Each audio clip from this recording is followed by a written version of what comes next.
Um dia comum em meados de 2013. Sem comunicados de imprensa, sem eventos de despedida. Os últimos moldes de fibra de vidro da Lobini acumulavam poeira no chão de uma fábrica silenciosa no interior de São Paulo. Não houve falência estrondosa na mídia, apenas um suspiro final. O sonho do verdadeiro carro esportivo brasileiro havia oficialmente parado de respirar. Que sonho era esse? Há pouco mais de uma década, o Lobini H1 parava o trânsito e acelerava corações. Um motor Audi turbo rugindo nas costas do motorista, portas asa de gaivota apontando para o céu e um chassi tubular impecável. A imprensa automotiva o coroou como a Lotus da América do Sul. Era o orgulho nacional sobre 4 rodas, desenhado para rivalizar com lendas europeias. Mas o rugido durou pouco. De um símbolo de glória e ambição, a Lobini desapareceu, deixando para trás um legado fantasma de menos de 100 unidades produzidas em toda a sua história. Uma linha de montagem reduzida a pó e silêncio. Como um carro elogiado mundialmente por seu design e dinâmica de condução, nascido da paixão mais pura de 2 entusiastas, fracassa de forma tão silenciosa e brutal dentro do seu próprio país? Não foi falta de talento. Não foi falta de qualidade. A história da Lobini não é apenas sobre uma montadora que fechou as portas. É um retrato cruel de como o sonho da engenharia e a paixão automotiva foram esmagados pelo implacável custo Brasil e pelas leis impiedosas de uma indústria que não perdoa românticos. Ano de 1999.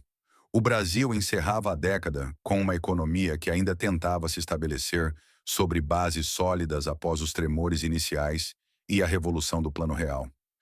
Nas ruas, a paisagem automotiva era amplamente dominada por carros compactos, estritamente práticos e utilitários.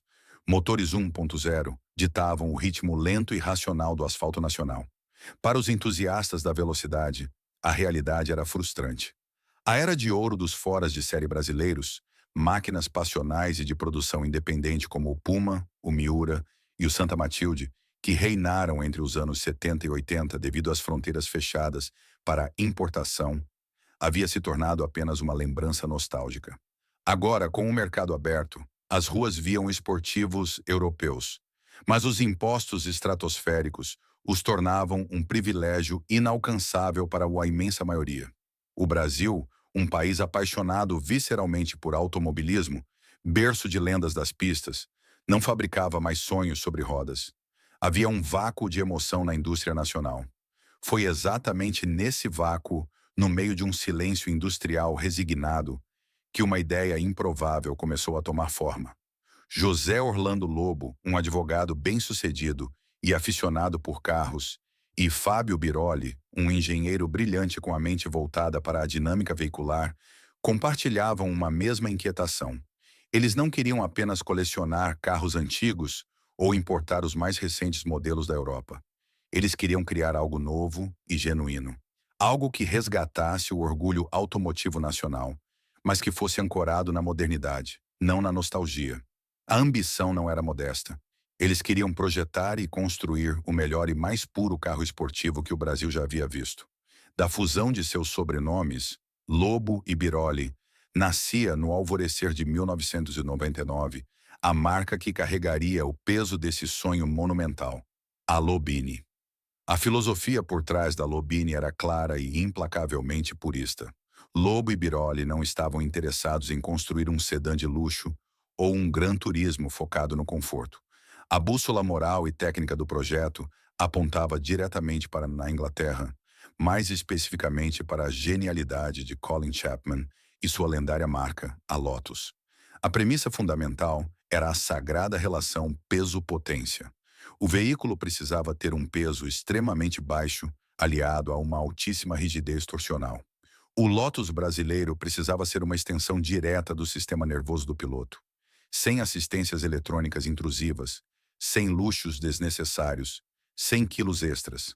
Apenas o condutor, a máquina e a estrada. O conceito envolvia a criação de um chassi tubular de aço carbono, uma carroceria de fibra de vidro esculpida para rasgar o vento e um motor instalado na posição central traseira para garantir um equilíbrio de massas perfeito. Mas ter uma visão romântica delineada em um guardanapo ou em rascunhos de prancheta é uma coisa. Transformar essa ideia em aço soldado, fibra de vidro curada e um produto funcional no Brasil é um ato que beira a insanidade financeira. A indústria automotiva é um dos setores mais brutais e intensivos em capital do mundo. Para uma corporação multinacional estabelecida, desenvolver um carro a partir do zero exige orçamentos bilionários e anos de pesquisa e desenvolvimento. Para dois entusiastas brasileiros operando de forma independente, era um salto em um abismo desconhecido. Quando os primeiros rumores sobre o projeto começaram a circular nos pequenos e restritos círculos automobilísticos de São Paulo, a reação dominante foi de um profundo ceticismo. Analistas do setor e veteranos da velha guarda sorriam com condescendência. Eles já haviam visto dezenas de aventureiros tentarem reerguer a indústria de foras de série no país, apenas para serem impiedosamente esmagados pelas barreiras de entrada, pela falta de fornecedores e pela burocracia sufocante. No entanto, Lobo e Biroli estavam determinados a provar que a narrativa de fracasso não seria a deles. Eles se recusavam categoricamente a construir um kit car de fundo de quintal. A velha prática de colocar uma carroceria esportiva de fibra sobre o chassi frágil e a mecânica ultrapassada de um Fusca. A Lobini precisava de respeito e credibilidade internacional desde o seu primeiro parafuso.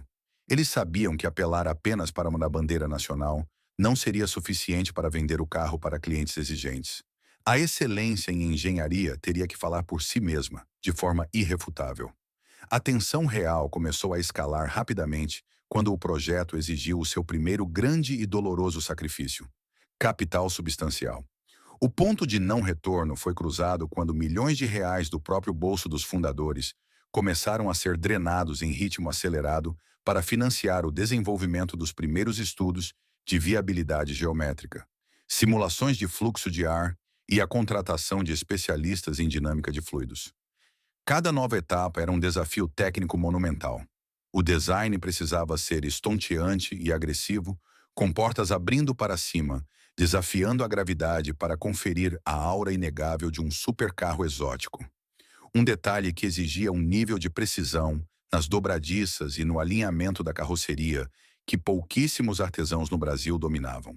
A transição da paixão teórica e entusiasmada para a ciência exata e fria da engenharia aplicada foi o primeiro teste de sobrevivência da Lobini.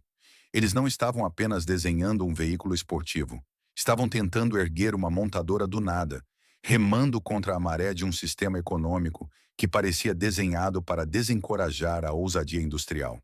Enquanto o calendário virava para o novo milênio, o silêncio nos escritórios deu lugar ao som ensurdecedor das ferramentas e ao cheiro forte de resina.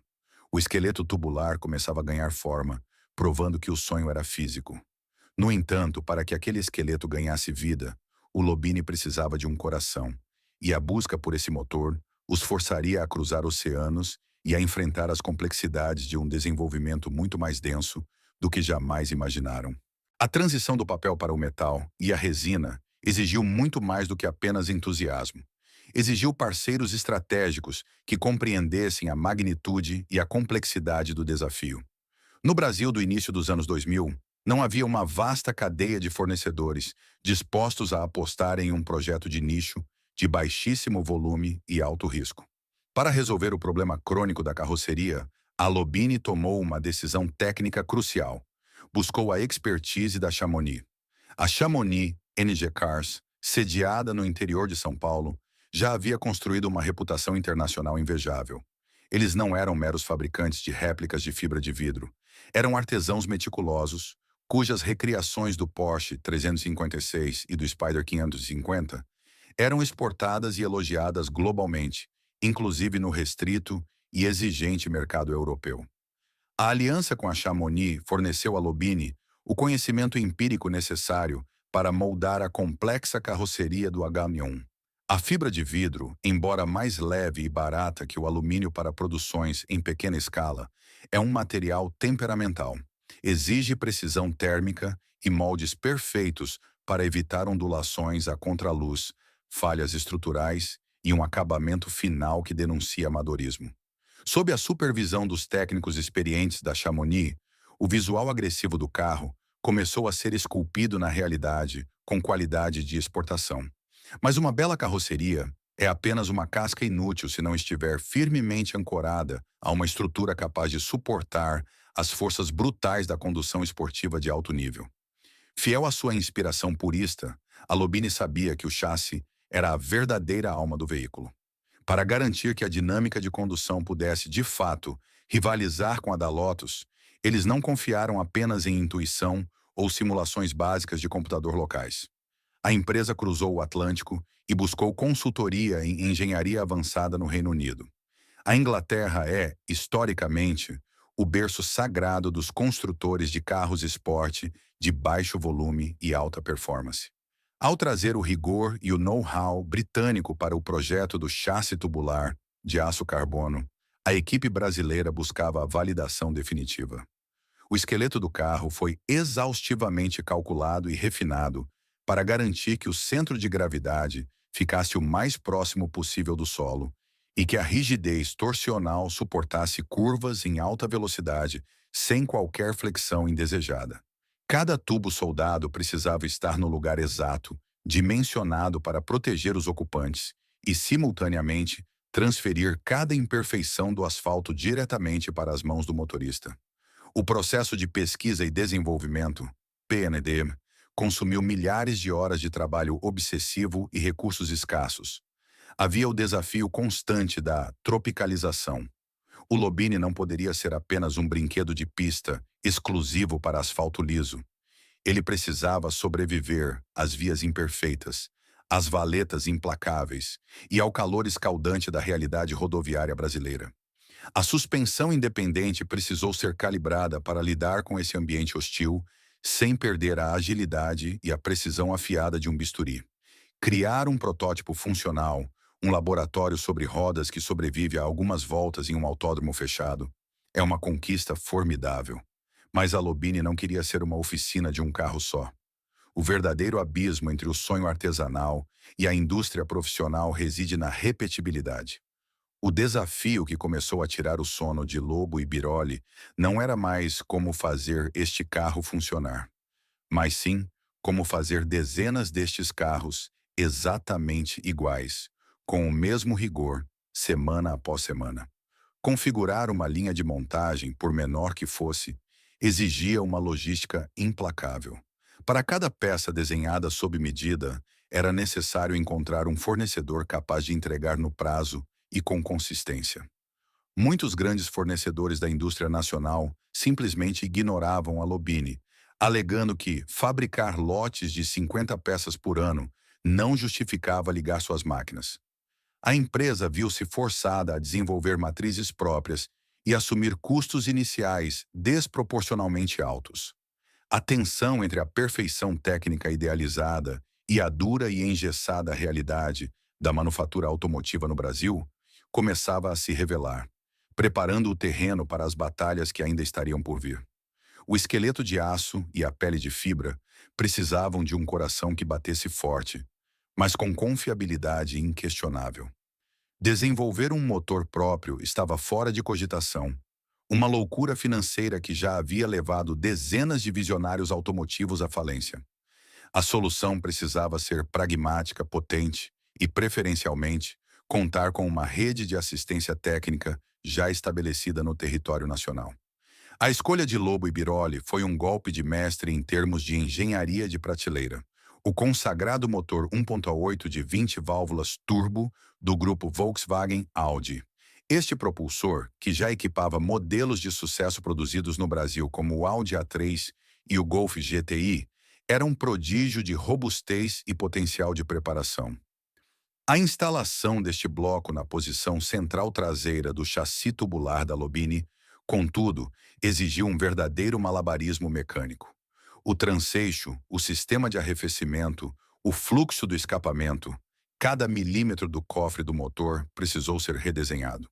Quando o conjunto finalmente se harmonizou, a matemática da performance se revelou brutal e fascinante.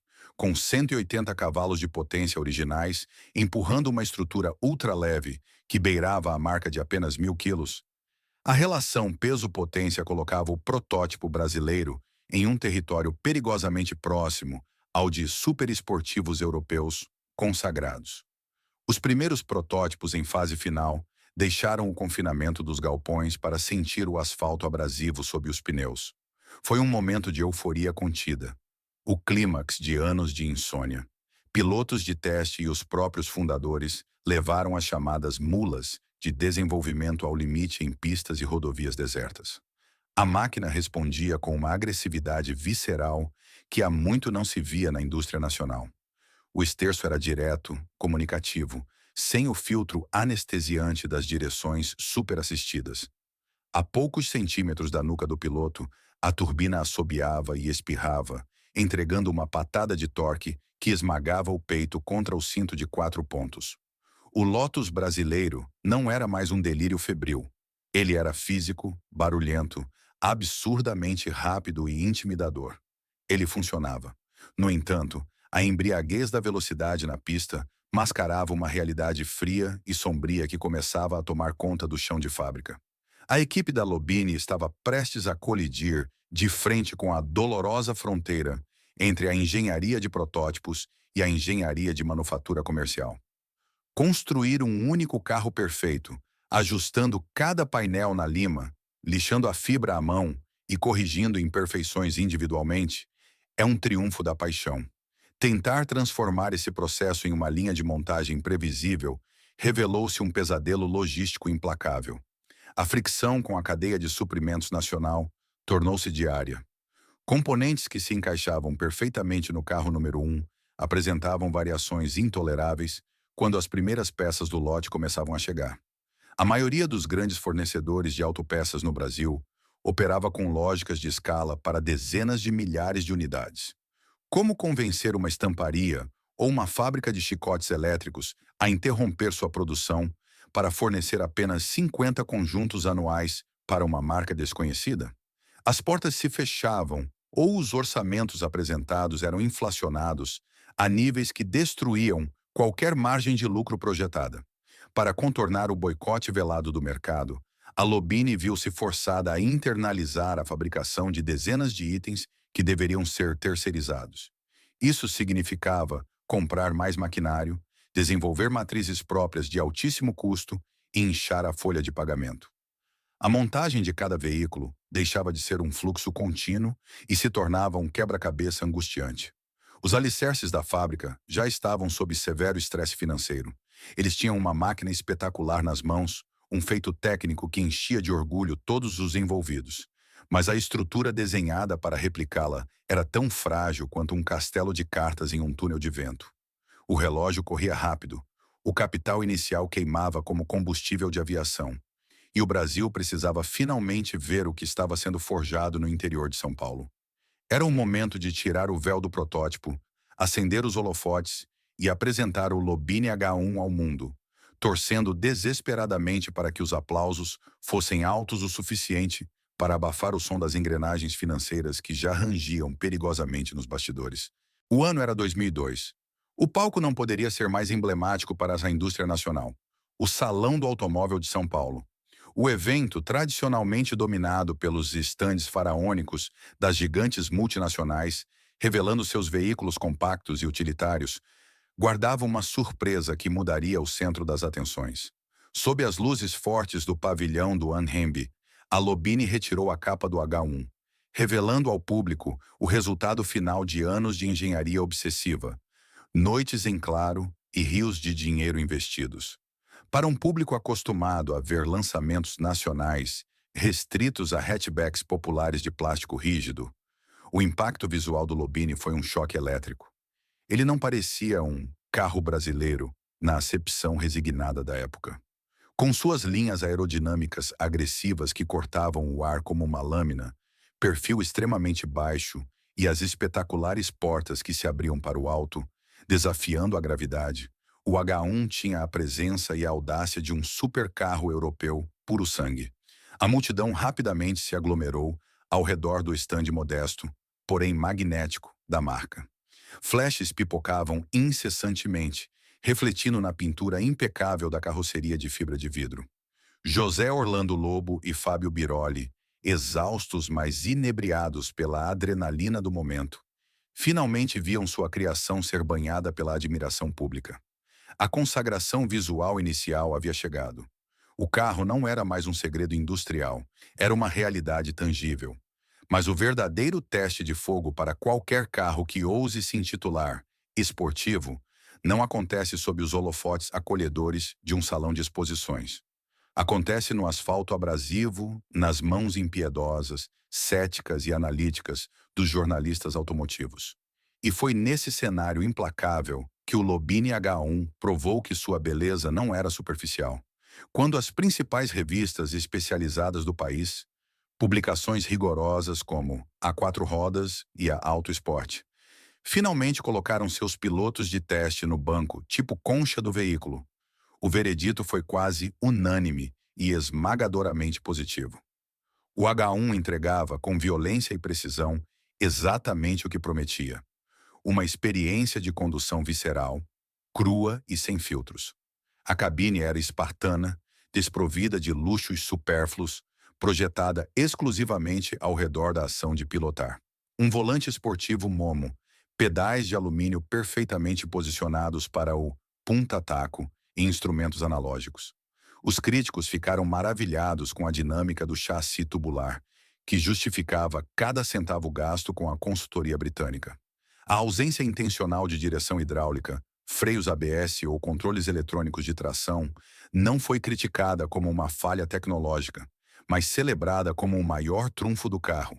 Em uma indústria que começava a se tornar perigosamente digital, anestesiada e cheia de babás eletrônicas, o Lobini era uma fera analógica.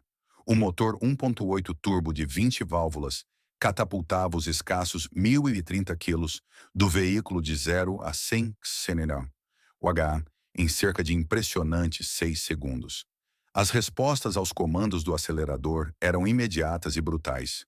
O limite de aderência nas curvas fechadas de autódromos como Interlagos beirava o absurdo, proporcionando uma força G-lateral que castigava o pescoço dos desavisados. A sensação descrita repetidamente era a de pilotar um kart supercrescido, furioso e perfeitamente legalizado para as ruas. A imprensa especializada, rendida àquela obra de engenharia, não hesitou em coroá-lo com o título que os fundadores tanto almejavam em seus rascunhos iniciais: a Lotus Brasileira.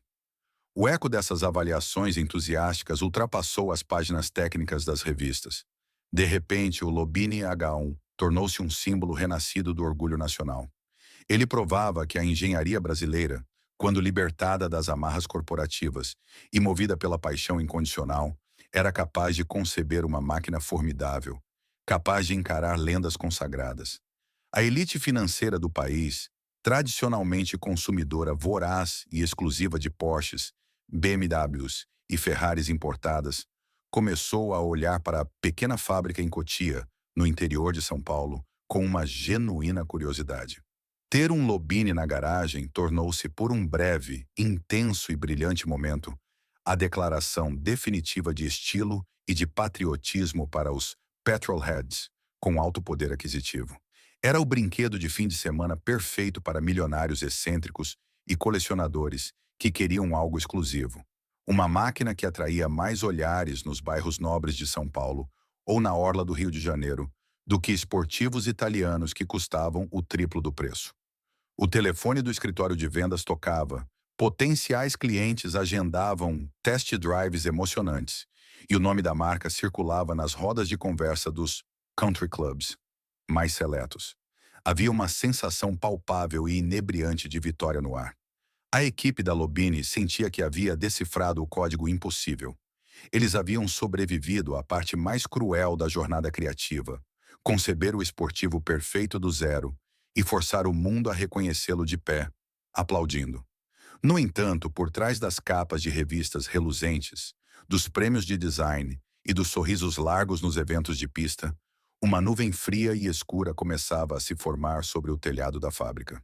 Lobo e Biroli estavam prestes a descobrir uma das verdades mais brutais, antigas e universais do mercado automotivo. A aclamação crítica, por mais efusiva que seja, não paga as contas. Elogios entusiasmados de jornalistas raramente se convertem na mesma proporção em cheques assinados. O Lobini H1 havia vencido as severas leis da física nas pistas de teste, mas estava acelerando de olhos vendados em direção a um muro de concreto inabalável. As impiedosas leis da economia brasileira. O aplauso público ainda era ensurdecedor, mas nos bastidores financeiros da empresa, o som do perigo já começava a ecoar.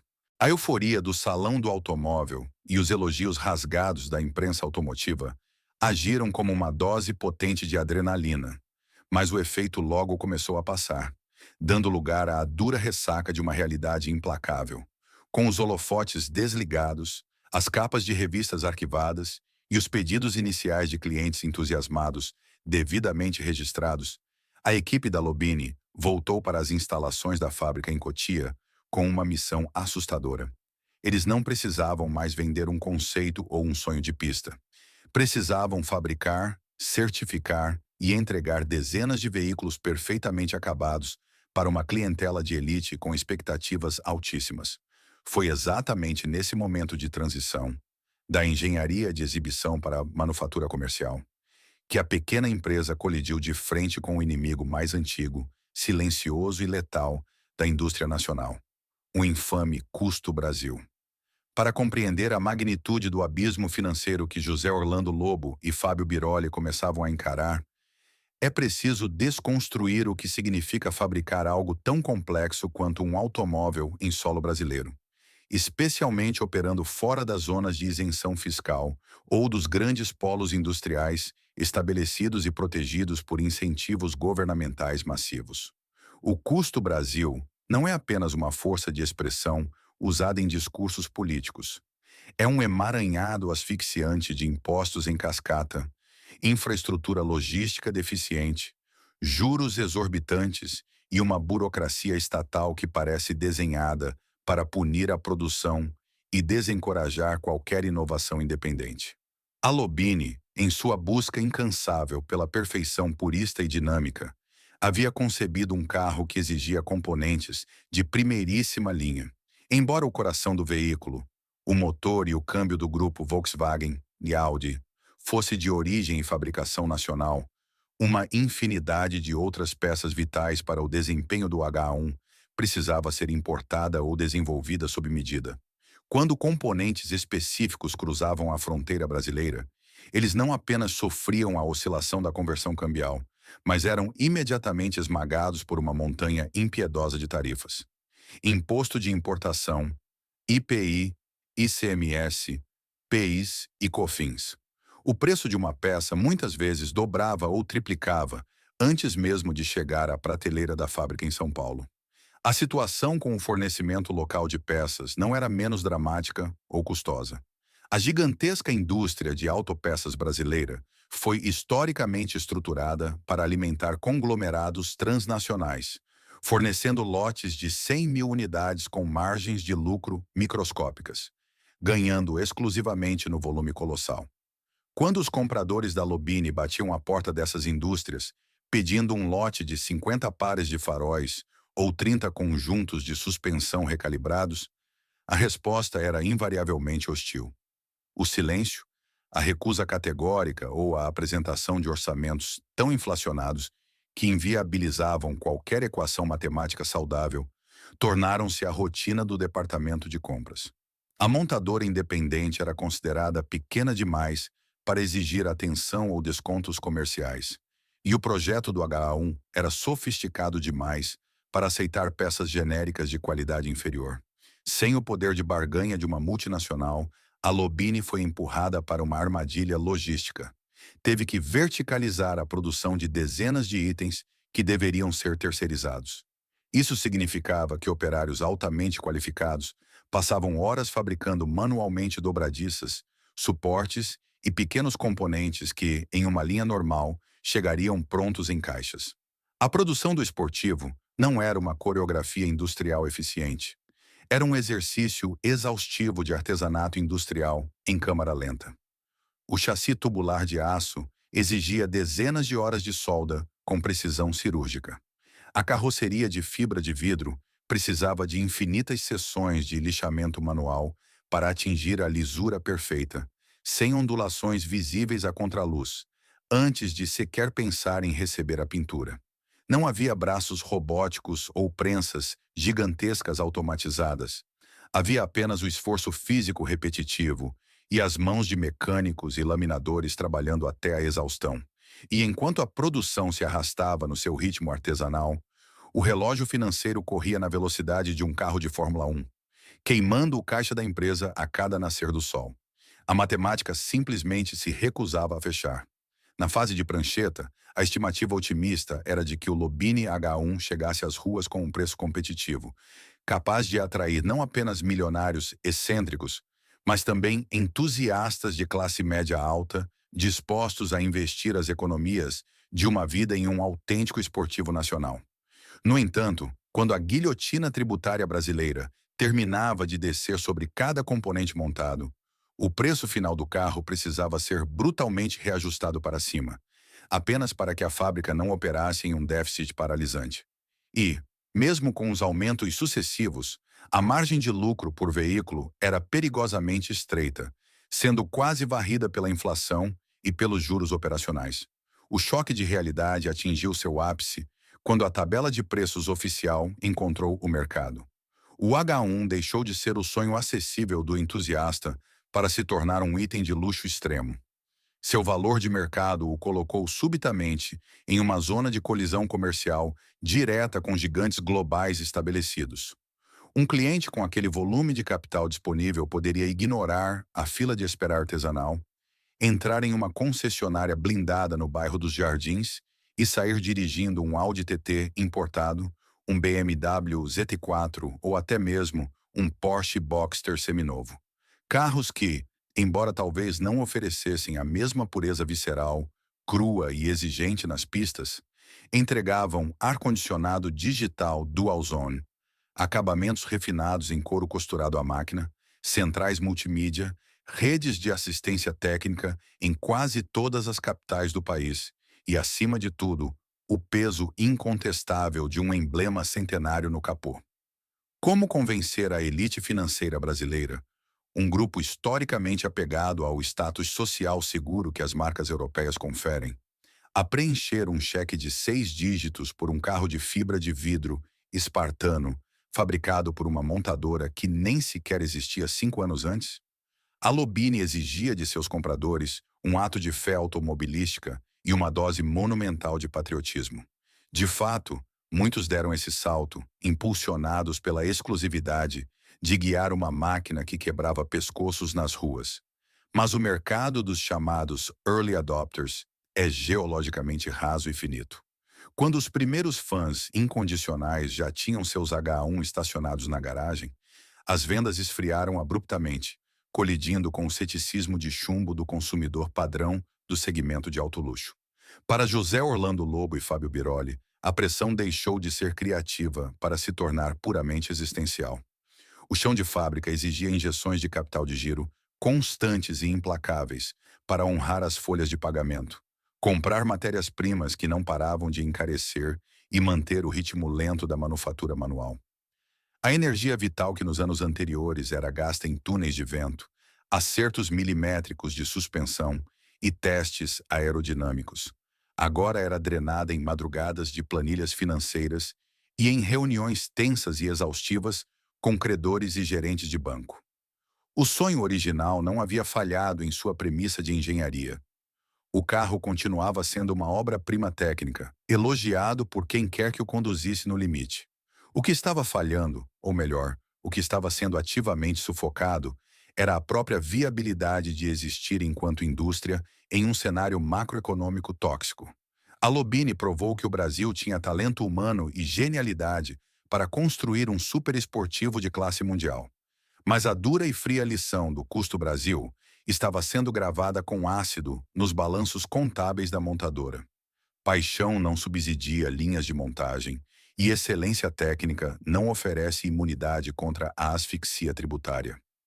O fôlego financeiro dos fundadores originais estava chegando a um limite terminal, drenado até a última gota pela máquina trituradora da manufatura nacional.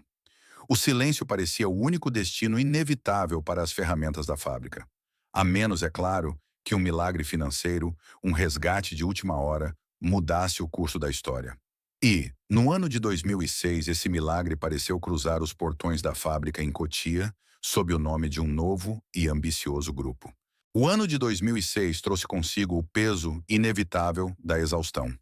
Para José Orlando Lobo e Fábio Biroli, o limite da resistência física, mental e, sobretudo, financeira havia sido cruzado de forma irreversível. A paixão incandescente que os havia impulsionado a criar um carro esportivo do zero, desafiando todas as probabilidades matemáticas e o ceticismo engessado da indústria nacional, estava agora sendo lentamente asfixiada por planilhas sangrentas e pela pressão diária de manter a operação viva. O capital pessoal dos fundadores estava drenado. Cada Lobine H1 que deixava os portões da pequena fábrica em Cotia carregava consigo um triunfo da engenharia, mas também representava um déficit contábil. A matemática brutal do custo Brasil havia provado que construir o carro era apenas metade da batalha. Sobreviver fabricando-o era uma guerra que eles já não tinham recursos para lutar. A fábrica estava à beira de um colapso silencioso, aguardando apenas o dia em que não haveria mais dinheiro para acender as luzes ou pagar os fornecedores. Foi exatamente neste cenário de desespero iminente e imobilidade iminente que uma tábua de salvação inesperada foi atirada na direção da marca.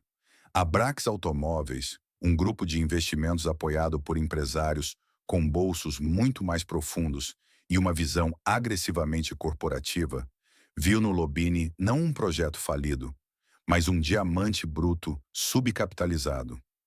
Liderada por figuras experientes do mercado automotivo e financeiro, a Brax acreditava que o problema da Lobini não era o produto, mas a falta de escala, gestão profissionalizada e, claro, fôlego financeiro para ultrapassar o Vale da Morte, que engole a maioria das startups industriais. Em 2006, o acordo foi selado. A Brax adquiriu o controle total da Lobini. Para Lobo e Biroli, o momento foi marcado por uma profunda dualidade emocional. Havia o alívio imediato de escapar da ruína financeira e a garantia de que a linha de montagem não seria paralisada. No entanto, havia também a dor melancólica e visceral de entregar o controle do filho, uma criação que carregava até mesmo a fusão de seus próprios sobrenomes.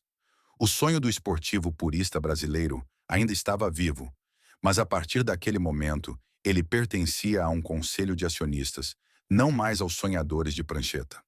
Com a nova gestão, uma injeção vital de capital irrigou as veias ressecadas da fábrica de Cotia. A Brax não queria apenas manter a Lobini respirando por aparelhos. O objetivo era uma reestruturação completa, ambiciosa e de alcance global. O plano corporativo determinava que a marca precisava deixar de ser uma oficina artesanal, elogiada, e se transformar em uma montadora de nicho lucrativa, capaz de exportar para os mercados mais exigentes e ricos do planeta, como os Estados Unidos e a Europa. A ordem era clara: o Lobini H1 precisava ser refinado, domesticado o suficiente para atrair um público mais amplo sem perder sua alma selvagem. Os engenheiros, agora com orçamento renovado, voltaram ao trabalho para desenvolver o que se tornaria a versão 2007 do H1. As mudanças foram cirúrgicas, mas transformadoras. A carroceria de fibra de vidro recebeu um novo tratamento aerodinâmico e estético, com faróis redesenhados e a introdução de um teto removível estilo targa, que ampliava o apelo do veículo para passeios de fim de semana. O interior, antes criticado por ser excessivamente espartano e cru, foi completamente repaginado. Ganhou bancos de couro com costura superior, painéis mais bem encaixados, um sistema de ar-condicionado que finalmente funcionava com eficiência sob o sol brasileiro e isolamento acústico aprimorado. A nova Lobini queria provar que podia oferecer o desempenho de pista de um Lotus, com um acabamento condizente com o preço de luxo que cobrava. Quando o Lobini H1 2007 foi apresentado à imprensa, o clima era de renascimento. Os jornalistas automotivos voltaram a tecer elogios vigorosos, impressionados com o salto de qualidade perceptível na montagem e no conforto, mantendo a brutalidade mecânica do motor 1.8 turbo inalterada. As promessas de homologação para o mercado internacional e os planos de expandir a produção para 100 unidades anuais geraram manchetes otimistas. Parecia para todos os observadores externos que a Lobini havia finalmente atravessado a tormenta. As vendas tiveram um breve repique, impulsionadas pela nova campanha de marketing e pela confiança que a injeção de capital corporativo transmitia aos compradores indecisos. No entanto, este período de brilho intenso seria, tragicamente, o canto do cisne da marca, um momento de glória final antes do crepúsculo. O resgate da Brax, por mais bem intencionado e capitalizado que fosse, funcionou como um choque de desfibrilador em um paciente que sofria de uma doença sistêmica crônica. O carro havia melhorado, o dinheiro havia entrado, mas as paredes invisíveis do custo Brasil não haviam recuado 1 milímetro sequer. Pior ainda, enquanto a Lobini tentava se reorganizar internamente e mirar no mercado externo, o mercado interno brasileiro estava prestes a sofrer uma transformação brutal e implacável. As fronteiras econômicas estavam se abrindo cada vez mais, as montadoras estrangeiras afiavam suas garras, e uma tempestade perfeita de concorrência e tributação já se formava no horizonte, pronta para varrer a frágil tábua de salvação da Brax. O alívio financeiro proporcionado pela Brax Automóveis permitiu que a Lobini respirasse, mas o ar que ela agora inalava no mercado automotivo brasileiro estava se tornando rapidamente rarefeito e perigosamente competitivo. À medida que a primeira década dos anos 2000 avançava, a paisagem econômica do Brasil passava por uma metamorfose sísmica. O país vivenciava um momento de estabilidade cambial e expansão de crédito que atraiu os olhares predatórios das maiores montadoras de luxo do mundo.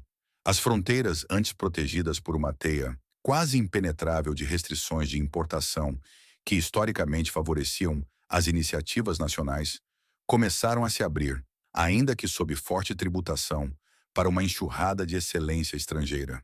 Para o Lobini H1, agora na sua refinada versão 2007, o campo de batalha mudou drasticamente. Ele não era mais apenas o valente esportivo brasileiro competindo contra o ceticismo. Ele foi subitamente jogado na arena dos gladiadores, forçado a lutar frente a frente com as lendas da engenharia alemã, italiana e britânica. A reestruturação da empresa elevou a qualidade de montagem e o conforto do carro, mas o inflexível custo Brasil e a baixa escala de produção garantiram que o preço de etiqueta acompanhasse de forma inflacionada essa elevação. O Lobini havia se tornado um carro caro, tão caro que entrou velozmente na zona de fogo cruzado de ícones esportivos globais. Imagine o dilema psicológico e financeiro do consumidor-alvo. Um empresário de sucesso ou um herdeiro endinheirado caminhando pela Avenida Europa. O coração pulsante do comércio de automóveis de altíssimo luxo em São Paulo. Em um estande, ele poderia assinar um cheque vultoso por um Lobini H1, uma máquina inegavelmente exclusiva, exótica, construída à mão no interior paulista, capaz de arrancar suspiros pela ousadia de suas portas asa de gaivota e por sua dinâmica de condução visceral. Mas exatamente pelo mesmo valor, ou com uma diferença irrisória em termos de financiamento de alto padrão, ele poderia cruzar a rua e entrar nas portas de vidro de uma concessionária climatizada da Porsche. Lá, o mesmo volume de dinheiro compraria um Porsche Cayman ou um Boxster. Não eram apenas carros de excelente dinâmica. Eram passaportes definitivos para um clube centenário de prestígio social inquestionável.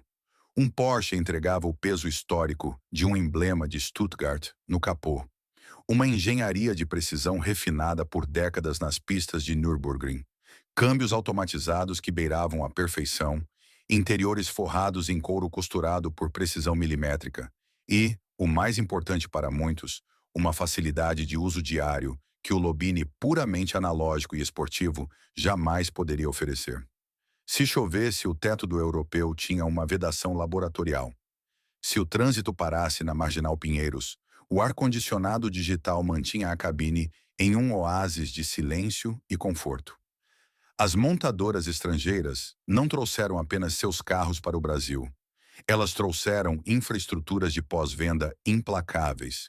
Comprar um Audi TT, um BMW ZT4 ou um Porsche significava ter à disposição uma rede de assistência técnica estabelecida nas principais capitais do país, com mecânicos treinados na Europa, peças de reposição padronizadas e um valor de revenda que, embora depreciasse, seguia lógicas conhecidas de mercado. A Lobini, apesar de todos os esforços titânicos e do capital injetado pela Brax, não tinha os bilhões necessários para erguer uma rede de concessionárias que transmitisse essa mesma blindagem de segurança ao milionário brasileiro. A Lobini oferecia um sonho ousado e indomável. O concorrente estrangeiro oferecia um status symbol, a prova de falhas com garantia global. Essa assimetria brutal de percepção de valor seria o veneno silencioso que, muito em breve, começaria a paralisar o fluxo vital da fábrica. A ironia cruel do destino da Lobini é que o seu maior trunfo criativo, ser um projeto puramente artesanal, purista e passional, tornou-se rapidamente o seu calcanhar de Aquiles no mundo corporativo. Enquanto a gestão da Brax tentava desesperadamente reposicionar o carro e justificar seu preço, os potenciais compradores começaram a fazer perguntas pragmáticas que a pequena montadora paulista não conseguia responder de forma segura. Onde eu levo o carro se um módulo eletrônico falhar durante uma viagem?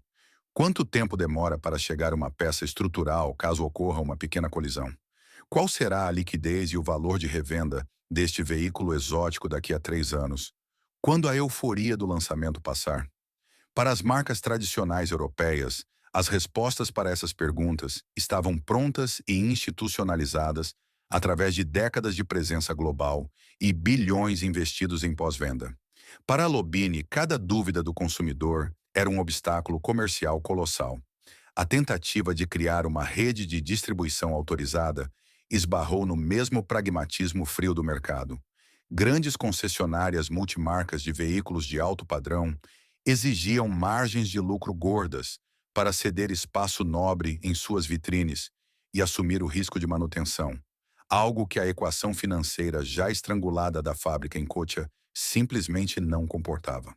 Como resultado, o H1 continuava sendo vendido quase que de forma direta, limitando seu alcance e frustrando as projeções corporativas de expansão que a Brax havia desenhado em suas planilhas de aquisição.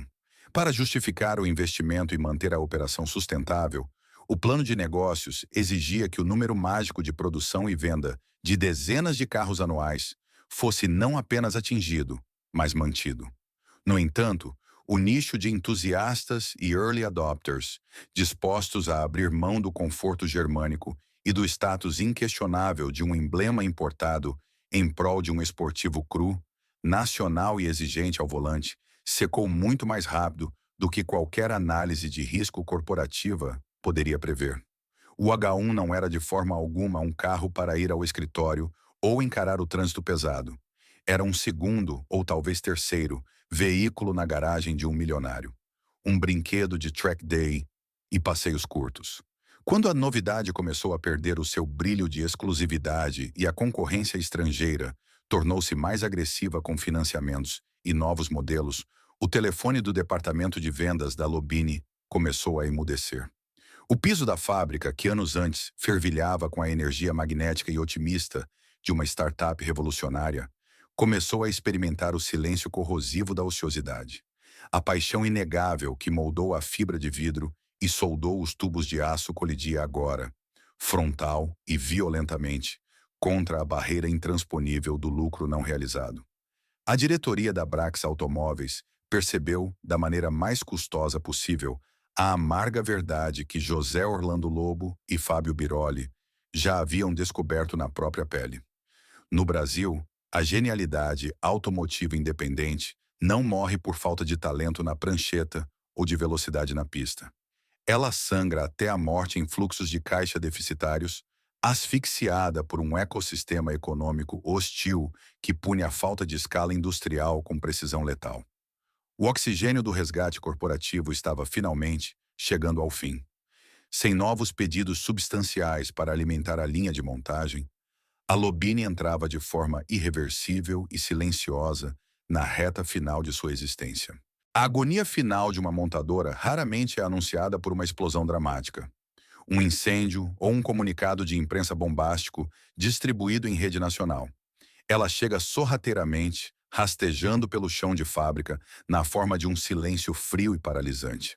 Na Lobine, a transição para a década de 2010 marcou não apenas uma mudança no calendário, mas o início de um inverno industrial longo e definitivo. A atmosfera nos galpões de Cotia, que nos anos anteriores era carregada com o cheiro acre e estimulante da resina de fibra de vidro curando, e o som ensurdecedor das retíficas, martelos pneumáticos e máquinas de solda cortando tubos de aço carbono, começou a mudar de forma perturbadora. A cadência frenética de produção, que um dia fora o maior motivo de orgulho de José Orlando Lobo e Fábio Biroli, deu lugar a pausas cada vez mais longas, frequentes e angustiantes. O primeiro sintoma fatal da falência sistêmica manifestou-se exatamente onde a corda sempre esteve mais esticada, na cadeia de suprimentos. Com o fluxo de caixa brutalmente estrangulado pela ausência de novas encomendas de veículos e o capital do grupo Brax Automóveis virtualmente esgotado e sem previsão de novos aportes, os pagamentos mensais aos fornecedores começaram a atrasar. No implacável e pragmático mundo da manufatura automotiva brasileira, o crédito de uma montadora independente é sustentado por uma linha extremamente tênue. Grandes estamparistas, fabricantes de chicotes elétricos e fornecedores de vidros especiais, que sempre enxergaram a Lobine como um cliente minúsculo, excêntrico e de altíssimo risco comercial, fecharam suas portas ao primeiro sinal real de inadimplência. As entregas de peças essenciais, que já eram difíceis de negociar devido à baixa escala, foram suspensas de forma abrupta e categórica. O impacto dessa paralisia na linha de montagem foi imediato, visível e devastador. Os poucos esqueletos tubulares que aguardavam a instalação de suas carrocerias aerodinâmicas começaram a acumular uma fina camada de poeira cinzenta nos cavaletes. Operários altamente qualificados, verdadeiros artesãos da laminação, mecânicos de altíssima precisão e tapeceiros que haviam dedicado os melhores e mais intensos anos de suas carreiras para materializar o outrora aclamado Lotus brasileiro, viam-se subitamente de mãos atadas, sem componentes básicos para continuar a montagem. A coreografia industrial eficiente e barulhenta foi substituída por uma imobilidade forçada. Homens acostumados ao trabalho físico intenso e produtivo agora passavam horas limpando estoques já organizados, lubrificando ferramentas limpas ou varrendo um chão já impecável, em uma tentativa desesperada de disfarçar o pânico silencioso que tomava conta do ambiente. Todos, do aprendiz mais novo ao engenheiro-chefe, sabiam exatamente o que aquele silêncio metálico significava. Eles conheciam intimamente o cheiro sombrio da morte industrial se aproximando. Para tentar manter a operação minimamente viável e, acima de tudo, honrar os compromissos com os poucos clientes remanescentes que já haviam pago antecipadamente por seus carros, a direção da fábrica foi empurrada para decisões excruciantes de gestão de crise. A canibalização interna tornou-se uma prática rotineira e melancólica. Peças de protótipos antigos, estoques de segurança e até mesmo componentes de carros usados como laboratório de testes começaram a ser desmontados e reaproveitados para tentar completar os veículos que ainda estavam na linha principal. Era uma cirurgia de emergência industrial, uma tentativa heróica, porém pateticamente finita, de manter o coração da montadora batendo artificialmente por mais algumas semanas. Mas a contagem regressiva havia começado, e as ferramentas estavam prestes a ser guardadas para sempre.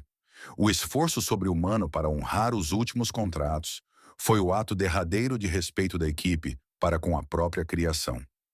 Mecânicos passavam horas ajustando peças que antes fluíam naturalmente na linha, agora forçados a improvisar soluções técnicas seguras para cobrir as lacunas deixadas pelos fornecedores que haviam virado as costas.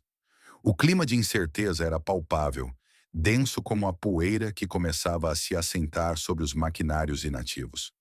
Cada motor, Volkswagen Audi 1.8 Turbo, acionado no dinamômetro para os testes finais de qualidade, não soava mais como um rugido de vitória e inovação. Soava como um relógio em contagem regressiva, ecoando de forma solitária em um espaço que se tornava cada dia mais oco. E então chegou o dia inevitável. A conclusão do último Lobini H1 não foi marcada por nenhum discurso inflamado da diretoria, nem por brindes, aplausos ou fotografias comemorativas da equipe. Como manda a tradição nas grandes montadoras quando encerram o ciclo de um veículo icônico. O processo foi inteiramente envolto em uma melancolia cinzenta e resignada. Quando a chave foi girada na ignição, o motor roncou pela última vez dentro daquelas paredes. O esportivo, brilhando de forma impecável sob as luzes frias do pavilhão, cruzou os portões de saída e foi cuidadosamente amarrado em um caminhão-plataforma. Ele partiu para ser entregue a um cliente que, muito provavelmente, não fazia a menor ideia de que estava recebendo não apenas um automóvel de luxo, mas o artefato terminal de uma era, a lápide sobre rodas de um sonho industrial. A ausência daquele último carro deixou para trás um vácuo insuportável no chão de fábrica. Sem novos pedidos no horizonte, sem peças para montar e com o oxigênio financeiro da Brax Automóveis completamente exaurido, não havia mais qualquer justificativa lógica para manter a estrutura operando. A diretoria tomou a única e mais dolorosa decisão matemática que restava. Os funcionários, muitos dos quais viam a Lobini não apenas como um ganha-pão, mas como uma verdadeira missão de vida, uma trincheira de resistência da engenharia nacional, foram reunidos, receberam o que ainda era possível pagar com os restos do caixa e foram silenciosamente dispensados. Homens que moldaram com as próprias mãos a identidade visual e a dinâmica de um dos projetos mais audaciosos da América do Sul, caminharam de cabeça baixa em direção à rua, deixando para trás suas caixas de ferramentas e anos de dedicação profunda. Por volta de 2013, os portões de metal da fábrica no interior de São Paulo foram trancados em definitivo. O fim da Lobini não foi televisionado. Não houve uma falência ruidosa e espetacular estampada nos cadernos de economia dos grandes jornais, gerando debates acalorados sobre a desindustrialização do país. O gigantesco mercado automotivo brasileiro simplesmente continuou a girar, inabalável, anestesiado pelos recordes de vendas de carros populares, financiados em dezenas de meses e pela crescente invasão de modelos importados. A Lobini não sucumbiu em uma explosão de chamas. Ela apenas parou de respirar, asfixiada lentamente pela brutalidade implacável do sistema financeiro e tributário nacional. Lá dentro, na escuridão dos galpões abandonados, os moldes caríssimos da carroceria, os complexos gabaritos de solda do chassi tubular e as pranchetas com projetos aerodinâmicos foram deixados à mercê do tempo, acumulando pó. O Lotus brasileiro havia sido formalmente e impiedosamente derrotado. Não pela falta de talento de seus criadores, não por falhas de engenharia nas pistas, mas por planilhas de custo que provaram, de forma cruel, que é perigoso sonhar grande demais em um país cujo próprio sistema atua para esmagar seus sonhadores. O contraste entre o nascimento feérico da Lobini e o seu velório silencioso é talvez o aspecto mais melancólico de toda a sua trajetória. Quando o H1 foi revelado ao mundo no Salão do Automóvel em 2002, ele ocupou capas de revistas, foi tema de reportagens em horário nobre e dominou as conversas dos entusiastas. No entanto, quando os portões da fábrica em Cotia se fecharam definitivamente por volta de 2013, não houve manchetes trágicas. A imprensa automotiva brasileira, historicamente implacável e sempre com os olhos fixos nos próximos grandes lançamentos das corporações multinacionais, mal registrou o óbito. Não houve obituários editoriais nas páginas da imprensa especializada, lamentando a perda. O mercado simplesmente encolheu os ombros e continuou girando, absorvido pela enxurrada de novos modelos compactos e SUVs importados que passavam a dominar o asfalto nacional. A morte da montadora foi tratada não como uma tragédia industrial, mas como o fim presumido e quase inevitável de uma excentricidade romântica.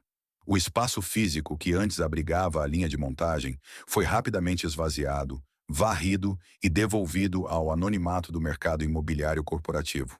Os maquinários específicos, os complexos gabaritos de solda cuidadosamente calibrados para garantir a rigidez do chassi tubular e os moldes pesados de fibra de vidro, ativos que custaram milhões de reais, milhares de horas de desenvolvimento e suor, perderam instantaneamente o seu valor intrínseco.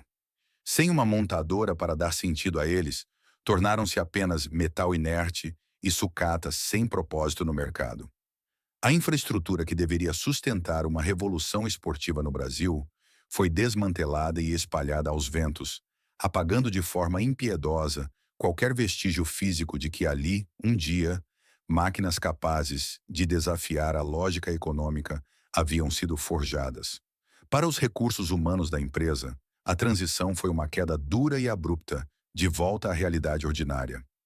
Os engenheiros, projetistas e mecânicos de altíssima qualificação, que formavam a espinha dorsal intelectual e operacional da Lobini, viram-se obrigados a retornar ao mercado de trabalho tradicional.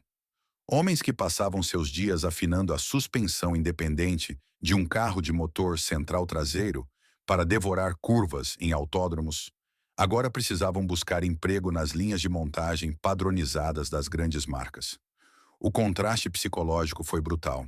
Imagine o peso na alma de um artesão automotivo que, num ano, moldava carrocerias aerodinâmicas e portas de abertura vertical com as próprias mãos. E no ano seguinte, se via operando máquinas para prensar painéis genéricos de hatchbacks populares produzidos aos milhares por dia. Eles carregaram consigo um orgulho secreto. Uma experiência inigualável que poucos técnicos no mundo possuem, mas que se tornou subitamente inútil no pragmático e frio chão de fábrica da produção em massa.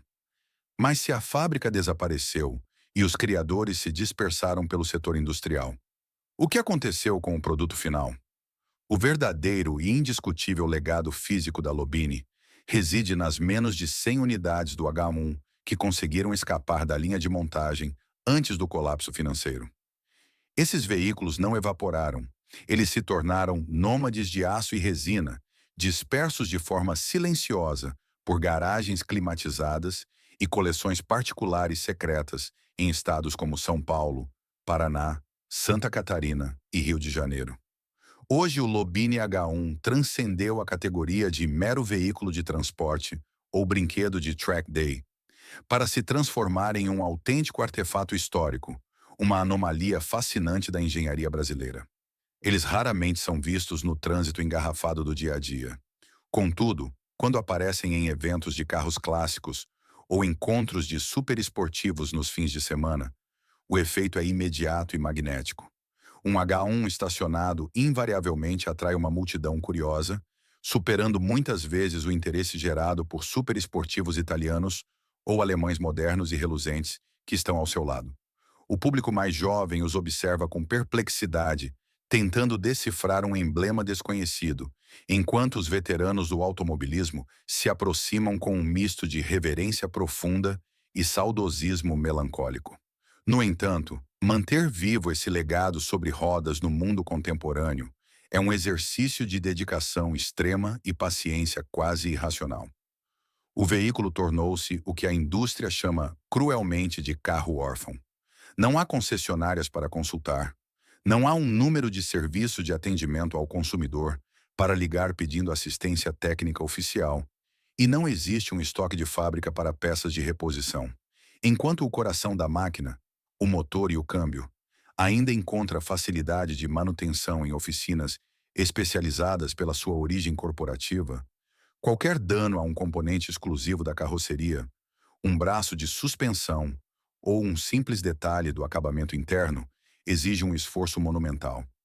Os donos são obrigados a garimpar soluções alternativas, fabricar peças sob medida a custos exorbitantes em tornos mecânicos ou apelar para redes informais e fóruns de internet, onde ex-funcionários da marca ainda compartilham conselhos técnicos e memórias perdidas. Com o passar do tempo, o valor dessas unidades sobreviventes, no mercado altamente restrito de carros de coleção, começou a refletir a sua raridade absoluta. Em sites de leilões de alto padrão, um Lobini H1 em estado de conservação impecável passou a ser listado por cifras que rivalizam com esportivos modernos. Eles não são mais comprados exclusivamente pelo valor dinâmico que entregam nas pistas, mas pela história trágica e gloriosa que carregam em seus chassis numerados. Eles são o ponto de interrogação ambulante de uma indústria que poderia ter sido brilhante, mas que foi sufocada no berço. Cada vez que um sobrevivente acelera, é como se um fantasma do passado automotivo estivesse gritando, lembrando ao mundo que por um breve momento a paixão foi forte o suficiente para dobrar o aço. A estrutura ao redor deles ruiu de forma implacável, mas as máquinas que restaram recusam-se obstinadamente a serem esquecidas no silêncio da história. A história da Lobini é, em sua essência profunda, um tratado melancólico e definitivo sobre a brutalidade da manufatura automotiva moderna. Quando os analistas do setor se debruçam sobre o cadáver financeiro da montadora paulista, a autópsia corporativa não aponta para falhas de engenharia, falta de visão estética ou ausência de talento. O Lobini H1 era, sob todos os aspectos técnicos, uma máquina formidável que cumpria brilhantemente a sua promessa de ser um esportivo visceral e purista. A causa mortes da empresa foi muito mais sistêmica e, tragicamente, muito mais comum na história industrial da América Latina. A crença romântica, porém fatal, de que a paixão e a excelência de um produto são suficientes para garantir a sobrevivência em um ecossistema econômico hostil. Vivemos hoje em uma era dominada pela narrativa das startups de tecnologia.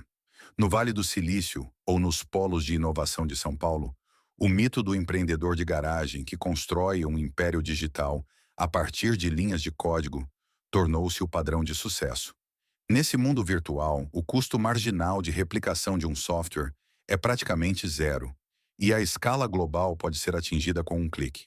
A Lobini, no entanto, pertencia ao mundo físico, implacável e inflexível da manufatura pesada. Um universo onde as regras são ditadas pela gravidade, pela termodinâmica e, acima de tudo, pelo capital intensivo. Dobrar aço carbono, curar resina de fibra de vidro, usinar componentes de suspensão e homologar sistemas mecânicos para uso rodoviário são processos que não aceitam atalhos digitais. Eles exigem um ecossistema logístico e industrial que, no Brasil, simplesmente não existe para proteger ou nutrir os pequenos construtores independentes. O verdadeiro legado da Lobini, portanto, transcende o carro em si. Ele serve como uma lição sombria e um alerta vermelho piscante para qualquer futuro visionário que ouse sonhar com a produção de hardware complexo no país.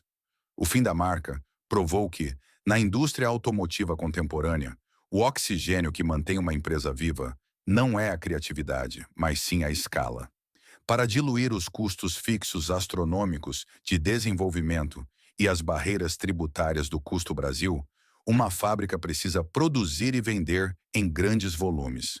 Marcas europeias de nicho, como a britânica Lotus ou a italiana Pagani, sobrevivem porque estão organicamente inseridas em vales do motor, regiões que concentram milhares de fornecedores altamente especializados, mão de obra treinada há gerações e incentivos governamentais que compreendem o valor do alto valor agregado.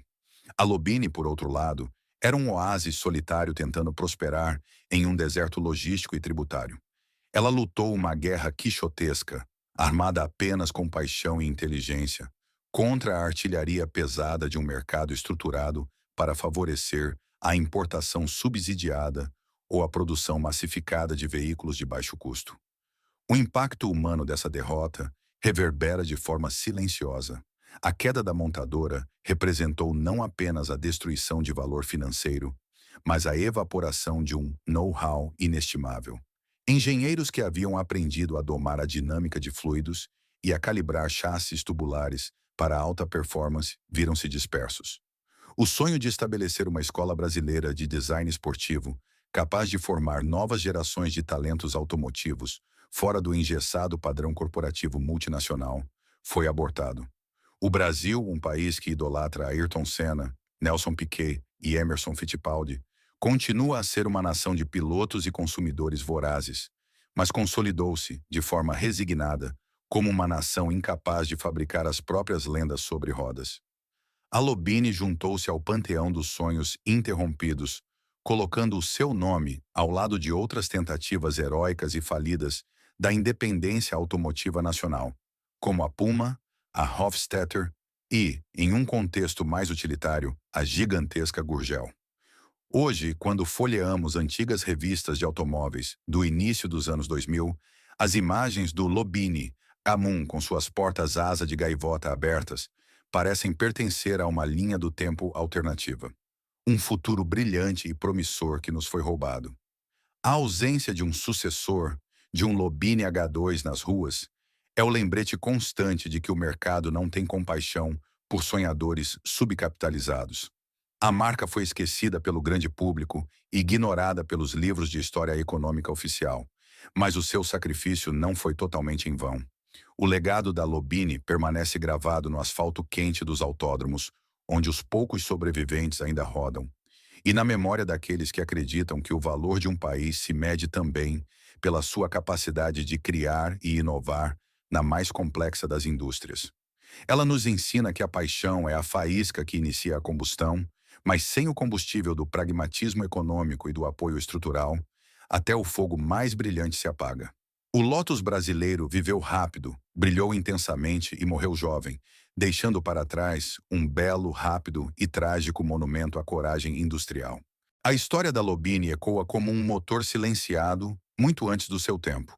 Não é apenas o obituário de um carro esportivo nacional, mas um espelho cruel de um sistema que frequentemente pune aqueles que ousam fabricar sonhos em escala física.